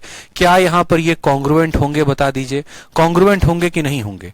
जब हमारे दो देखो, एक एंगल, दो एंगल, तो तीसरा वाला तो ऑटोमेटिक तीसरे के बराबर हो जाएगा। कहने की बात ही नहीं है। और जब हमारे तीन एंगल बराबर हो जाएंगे और एक कोई भी साइड बराबर हो जाए, ये वाली साइड दोनों में है, मतलब ये दोनों ट्रायंगल कॉन्ग्रुएंट होंगे। कॉन्ग्रुएंट होने का मतलब क्या होता है कि जितनी भुजा इसकी होगी उतनी ही भुजा उसकी होगी। यानी यहां से हमें ये बात पता चल गया भैया कि अगर ये जो है PQ हमारा 13 है तो P से लेकर U तक भी कितना होगा? 13। अब ये पूरा का पूरा मान 17 है जिसमें ये 13 है, तो ये वाला मान कितना आ जाएगा? तो ये वाला मान हमारा 4 आ जाएगा। उसी तरीके से अगर ये 13 है तो ये 13। ठीक है, और यहाँ Q से लेकर T तक जितना है उतना ही T से लेकर यहाँ पर U तक है, उतना ही T से लेकर इतना है यहाँ पर U तक है। क्यों भैया? यहाँ पर साफ तौर पर लिख दे रहे हैं ट्रायंगल PQ T जो है वो कॉन्ग्रुएंट है, सर्वांगसम है किसके? ट्रायंगल PTU के। ये दोनों ट्रायंगल कॉन्ग्रुएंट होंगे, तो ये 13 तो ये 13, जितना QT होगा उतना ही TU होगा, यानी T मिड पॉइंट हो जाएगा। T क्या हो जाएगा? मिड पॉइंट हो जाएगा। समझ में आ गया मेरी बात? ठीक है, टी क्या हो जाएगा, मिड पॉइंट हो जाएगा। अब इसको यहां से मिटाओ एक पल के लिए। अब जरा गौर से देखो, टी नाम का बंदा यहां पर है और मान लो एस नाम का बंदा यहां पर कहीं यहां पर होगा। एस किसका मिड पॉइंट है, तो एस क्यू आर का। तो याद करो, एक ट्रायंगल पढ़ा करते थे थेल्स थ्योरम में, हम वहां पर एक पॉइंट पढ़ते थे कि एबीसी नाम का कोई ट्रायंगल है, यहां पर पी इसका मिड पॉइंट है और क्यू इसका मिड पॉइंट है। तो इन मिड पॉइंट को जब हम ज्वाइन करते हैं तो ये पूरे का क्या होता है, आधा होता है। जब इस मिड पॉइंट को आप ज्वाइन करोगे तो ये 4 का कितना आ जाएगा, आधा आ जाएगा, यानी एसटी का मान कितना हो जाएगा, तो एसटी का मान हमारा 2 हो जाएगा। याद आ रहा है, कितना हो जाएगा, 2। तो इतना आसान क्वेश्चन है कि एसटी का मान कितना आ जाएगा, 2। ये 13 था तो ज्वाइन करने पर ये भी 13, अब ये 13 आ गया तो ये 4 आ गया और ये 4 का आधा आ गया, 2 हो गया, यानी यहां पर एसटी का मान कितना हो जाएगा, 2 सेंटीमीटर। ठीक है, क्लियर है, बता दो। चलो आ जाओ, क्वेश्चन नंबर 28 पे आ जाओ। क्वेश्चन नंबर 28 देखो, ये भी सवाल बहुत आसान है, मुझे नहीं लगता इसमें मेरी कोई आवश्यकता है। ठीक है, बहुत आसान क्वेश्चन है, बट फिर भी देख लेते हैं एक बार। क्वेश्चन नंबर 28 में हमसे क्या कहा गया है माय डियर, क्वेश्चन नंबर 28 में कहा गया राइट एंगल हमारा क्या है, एबीसी है। ये हमारा ए हो गया, ये हमारा बी हो गया, ये हमारा सी हो गया। ठीक है, बीडी जो है ट्रायंगल एबीसी को 2 पार्ट में बांट देता है। बीडी नाम का पॉइंट है हमारे एबीसी को 2 बराबर पार्ट में बांट देता है, और ये वही खूबसूरत सवाल आ गया जो मैं कह रहा था, इक्वल पेरीमीटर में बांटता है। ठीक है, ये बीडी नाम का जो पॉइंट है ना, ये एबीसी को 2 बराबर पेरीमीटर वाले पॉइंट में बांट देता है, जहां पर आपका जो एसी का मान है, ये पूरा एसी जो है वो कितना है, 100 है। ठीक है, हमारा बीसी कितना है, 80 है, और एंगल बी का मान 90 है। तो अब ये बताओ, ये 80 है, ये 100 है, तो ये कितना हो जाएगा, 60, क्योंकि 6, 8 और 10 का क्या बनता है, ट्रिपलेट। यहां पर ये 8 का 10 गुना, ये 10 का 10 गुना, तो ये 6 का 10 गुना हो जाएगा। कोई समस्या की बात यहाँ पे कहा गया है, ये दोनों ट्रायंगल जो है, ये दोनों पार्ट हैं, इनका परिमाप बराबर है, इनका पेरीमीटर बराबर है। कैसे पेरीमीटर को बराबर करोगे, तो मान लो कुछ पल के लिए बीडी की लंबाई को x मान लो, ए से लेकर डी तक y मान लो, तो ये वाला पॉइंट कितना हो जाएगा, तो बोलोगे सर 100 माइनस वाई हो जाएगा। बोलो, अगर ये y है तो ये 100 माइनस वाई, पूरी की लंबाई 100 है, ये y है तो यहां पर। अब ट्रायंगल एबीडी का जरा पेरीमीटर देखना, एबीडी का पेरीमीटर कितना होगा, तो 60 जमा y जमा x।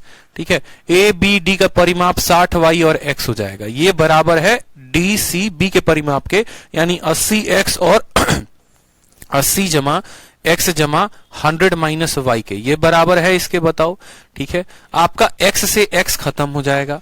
ठीक है, ये वाला y इधर आएगा तो हो जाएगा आपका 2y, यहां पर 180 में से 60 जाएगा तो हो जाएगा 120, यानी y का मान कितना आ गया, तो y का मान हमारा 60 आ गया। y का मान कितना आ गया जनाब, तो y का मान 60 आ गया।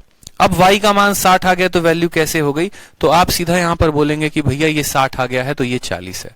उसके बाद हम क्या करेंगे, उसके बाद भी क्या हमारा सवाल बन पाया है, सवाल में हमसे बीडी की लंबाई पूछी गई है, ये बीडी की लंबाई। अब ये हमारा 60 आ गया, ऐसा तो है नहीं ये 90 बना रहा है कि हम इसके आधार पर बता दे, नहीं बता सकते। अब नहीं बता सकते तो कैसे करेंगे, ये देखो। तो अभी भी हमारे पास बहुत सारे तरीके हैं सवाल को सॉल्व करने के। ठीक है, हम cos थीटा का प्रयोग करके सवाल को बना सकते हैं। यहां से आप किसका प्रयोग कर सकते हैं, cos थीटा का। आप cos ऑफ एंगल ए निकालिए बड़े वाले के लिए, और वही cos ऑफ एंगल ए निकाल दीजिए छोटे वाले के लिए, और दोनों cos ऑफ एंगल ए क्या कर दीजिए, बराबर कर दीजिए। ठीक है, इसके अलावा और भी कोई तरीके हैं, यहां से भी परपेंडिकुलर डार्क किया जा सकता है, बट कोई फायदा नहीं। मानो हमें यहां पर cos ऑफ एंगल ए बड़े वाले के लिए लगाते हैं, cos ऑफ एंगल ए, और ये एंगल ए किस में लगा रहे हैं, तो हम एबीसी में लगा रहे हैं। समझ में आया बात। और फिर यही cos ऑफ एंगल ए जो है वो हमारा लगेगा ए बी और डी में, ए बी और डी में, याद रखना इस बात को। और ये दोनों cos ऑफ एंगल ए बराबर होगा वही एंगल ए की वैल्यू दोनों जगह। यहां पर जब cos ऑफ एंगल ए लगाओगे तो cos ऑफ एंगल ए का मान कितना आएगा, बताओ। cos एंगल ए का मान 60 का स्क्वायर, देखते चलो यहां पे। बड़े वाले के लिए लगाओगे तो 60 प्लस 100, बोलोगे सर 60 का स्क्वायर प्लस 100 का स्क्वायर। ठीक है, माइनस कितने का स्क्वायर, तो माइनस 80 का स्क्वायर, भाग करेंगे तो 2 इंटू 60 इंटू 100 आ जाएगा मेरे भाई। यहां पर कोई दिक्कत की बात। यहां पर cos ऑफ एंगल ए लगाओगे तो बोलोगे सर 60 का स्क्वायर। ठीक है, फिर यहां पर ये जो y का मान है वो कितना आया है, तो 60 का स्क्वायर माइनस यहां पर BD, BD का मतलब क्या हो गया, x का square divided by 2 into 60 into 60, 2 into 60 into 60 आ जाएगा।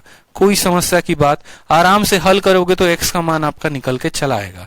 2 इंटू 60 2 इंटू 60 को खत्म कर देगा, एक जीरो दूसरे जीरो को खत्म कर देगा यहाँ पे, ठीक है, एक जीरो दूसरे जीरो को खत्म कर देगा। ठीक, समझ में आ गया। यहाँ पे 100 का स्क्वायर 10,000 हो गया, 60 का स्क्वायर 3600 हो गया, यानी 13,600।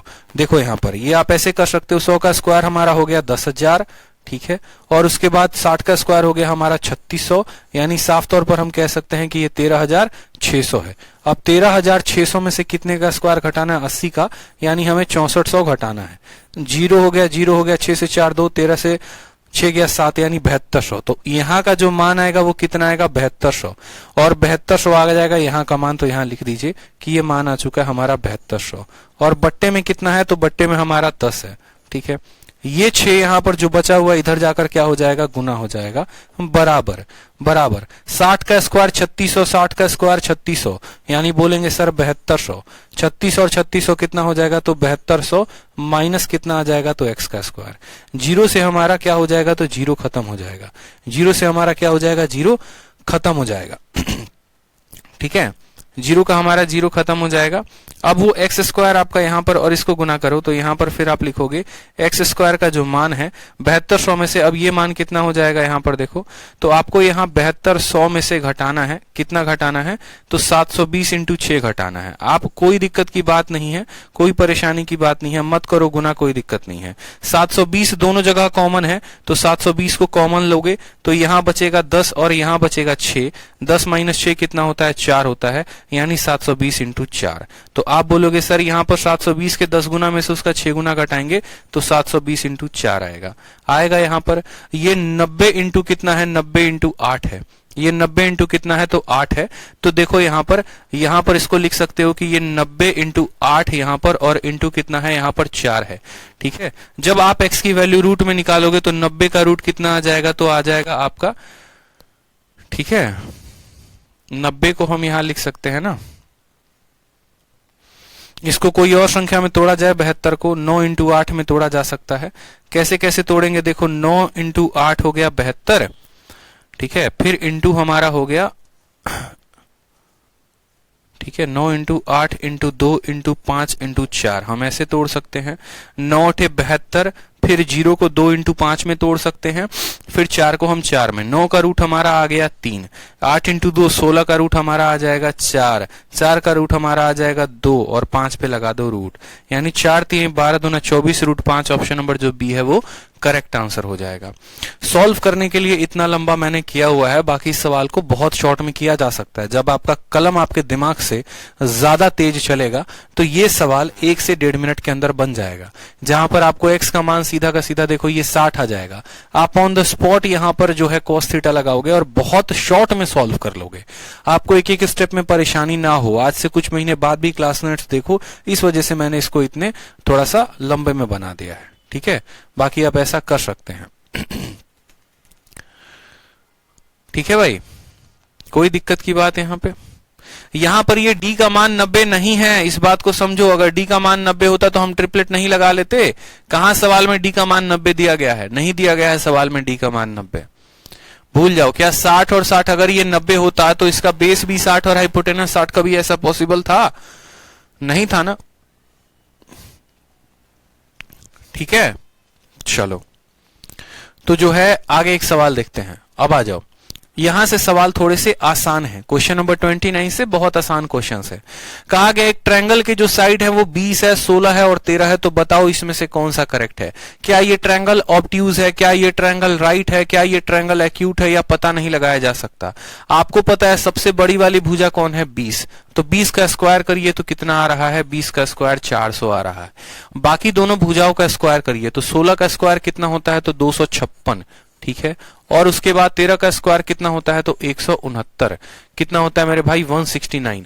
जरा इनको जोड़ो यहाँ पे, फिर बाद में रिलेशन लगाना कि इनके बीच में क्या आएगा, इक्वल आएगा, लेस देन आएगा, ग्रेटर देन आएगा। 9 6 15, 6 5 11, 1 12, 2 1 3 1 4, 425 और 400। मुझे बताओ यहाँ पर 425 सबसे बड़ा वाला ये रहा, सबसे बड़ा वाला क्या रहा यहाँ पर, तो ये 20 का स्क्वायर है।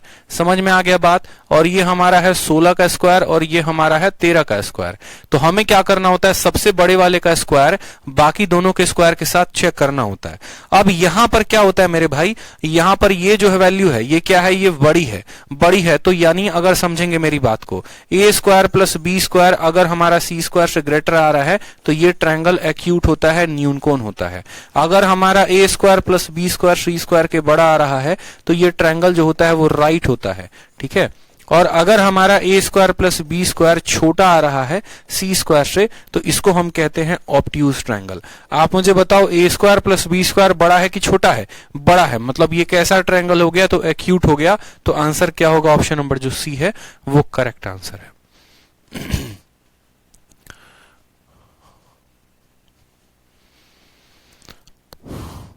समझ में आ गया। आ जाइए अगला सवाल देखिए। अगला सवाल क्वेश्चन नंबर 30 सेम तरीके से कहा गया ए बी बराबर बी सी बराबर के है और ए सी का मान √2k है, तो एबीसी कैसा ट्रायंगल होगा। कोई दिक्कत की बात नहीं है, ए बी का भी मान k है, बीसी का भी मान k है और एसी का मान √2k है। साफ तौर पर यह दिख रहा है कि ये ट्रायंगल आइसोस्केलेस होगा। क्यों, क्योंकि इसकी दो भुजाएं जो है वो समान है, इसकी दो भुजाएं समान है। और एक बच्चा देखते ही तुरंत मारेगा isosceles, option number A correct है और आगे बढ़ जाएगा। लेकिन गलती क्या कर दी उसने आइसोस्केलेस देखने के साथ साथ यहां पर बाकी ऑप्शंस को तो देखा ही नहीं।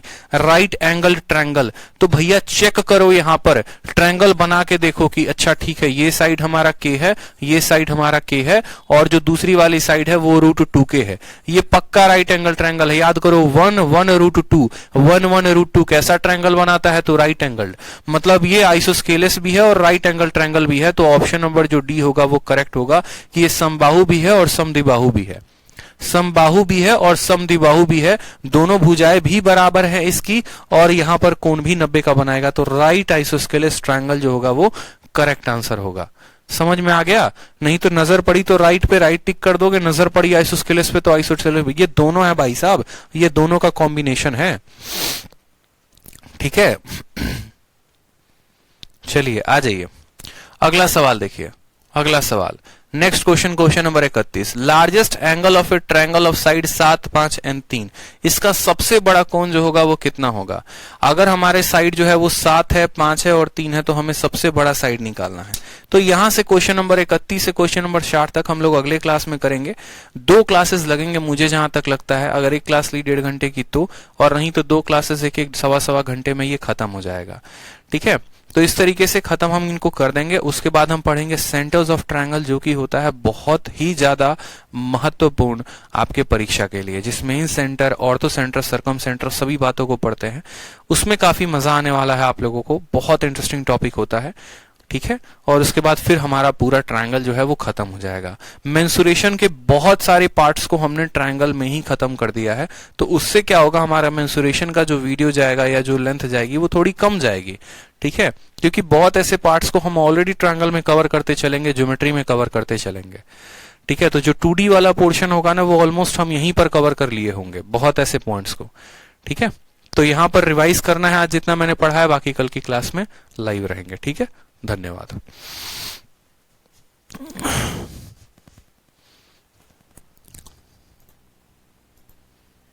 हाँ हेलो।